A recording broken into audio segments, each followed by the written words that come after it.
Alright guys, we're out here with our 1860 again. What I'm doing today, I made up a whole bunch of 24 grain powder charges. Now why 24? Because 25 I was able to get the Johnson Dow bullet in, but the tip of the bullet was clipping the barrel. So, and I still have some that I dipped in SPG lube. So what I'm going to do is we're going to try to do this, and also we were getting gummed up because we use petroleum-based lubricants on the cylinder rod. So what I've done is tried to wipe all that off, and I took boar butter and wiped that cylinder down. The pin, I took it apart, put that cylinder pin, lubricated the hell out of it. Now, somebody asked me a question, probably this ain't going to be a good way to answer it, about if these Johnson Dow bullets leave a ring. And they kind of do not.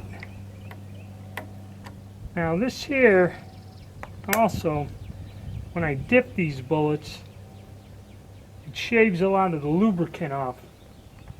But we're going to try some with this, and then we're going to just try some and just put the boar butter over the top of the bullet itself. One thing I can check, hold on a second.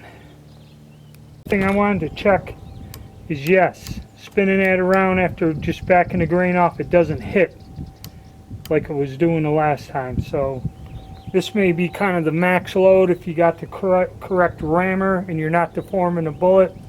24 grains of 3F may be the max, at least with this gun. This gun was made in 1988. A newer gun can be slightly different. You may be able to get more powder in or not. I don't know. But we're just out here fooling around and building a knowledge base. Okay, we're out here at about 8 yards, and we're just going to burn up some rounds and see how we do. The problem with the bullet hitting when we go around is gone, and pretty good.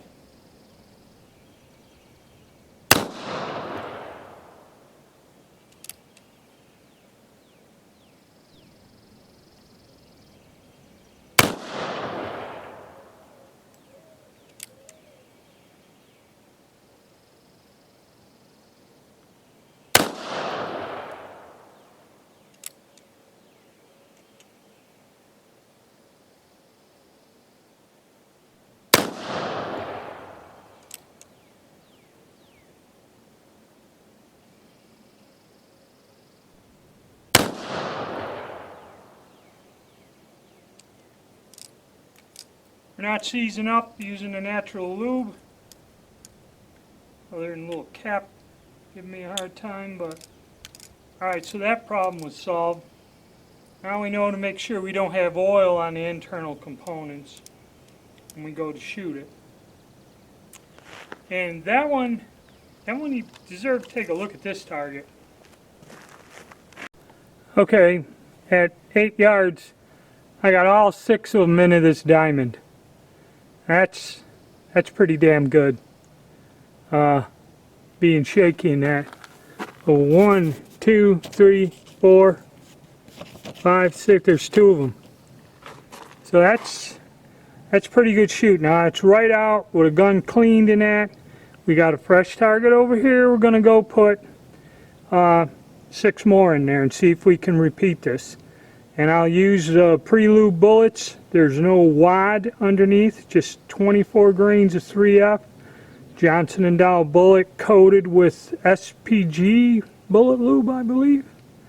And yes, on this gun, there is a substantial ring being cut off of that bullet, where it didn't do it with the new Walker Walker didn't have a substantial ring. This one does. So that answers that question. It varies from gun to gun. Okay. Hoping I'm getting the camera right. Alright. Yeah, this 1860, it was made, I believe, in 1988. I checked the code on it. I bought this gun used. This was the one that chain fired on me. I did some research, chamfered the cylinder mouths because they did have sharp edges and it worked. Got that problem solved, went out, I'd fire it and then seize up. And I was making the mistake of using a petroleum-based lubricant on that rod that the cylinder spins on. The internal parts got to be lubed, and I used boar butter this time, and now this gun works 100%, and it's accurate as hell. And you know, I thought I got stiff buying it used. I bought it used, but it's turning out to be an alright shooter. So let's see if we can do that again.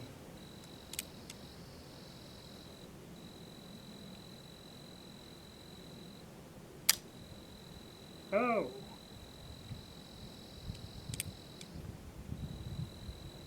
After that.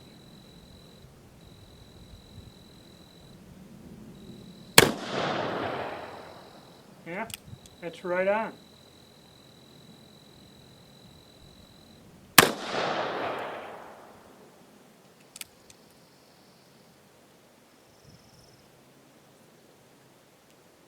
Caps.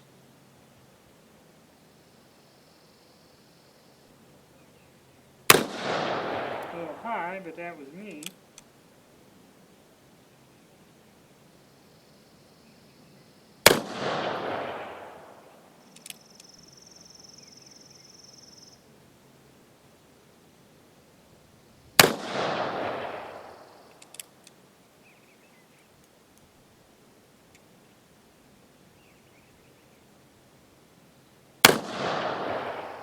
That one went wild. Okay.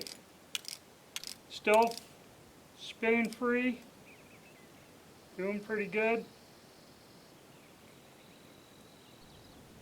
We'll go look at the target. So yeah, it's doing good. These two here, I know I pulled them, but that gun's shooting excellent. So the 24 grain load of 3F seems to be optimum. I mean, and that gun, that old gun shoots great. Okay guys, it looks like my respite of solitude is ending. I'm going to try a different camera angle, different target. And I'd like to take a moment to shout out to my old buddy Joe, who I ran into here at the range early today. And he was telling me that my suggestion of using the pre-charges helped him out a lot. And it was good talking to you, Joe. I hope you catch this video. Alright, I got this cylinder and one more, and I think that's going to be it for today.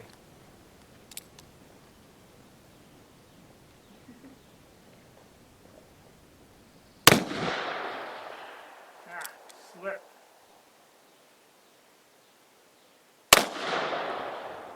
There we go. This thing is dead on if you do the job right.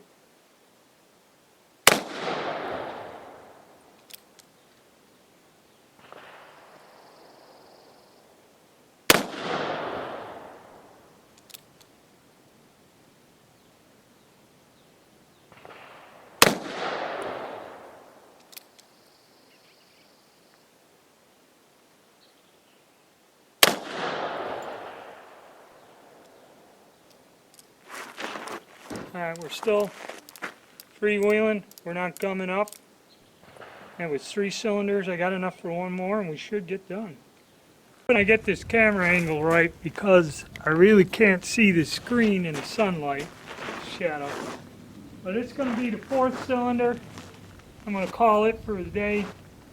This is a problematic gun I bought used, but now, after a little bit of research and work, and trying out the new bullets, it's pretty accurate. So let's see.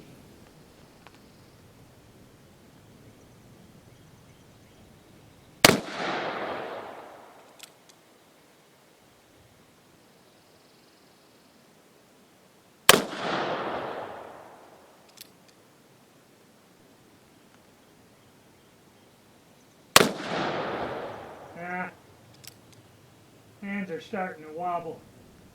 Trying to get one up on a headshot.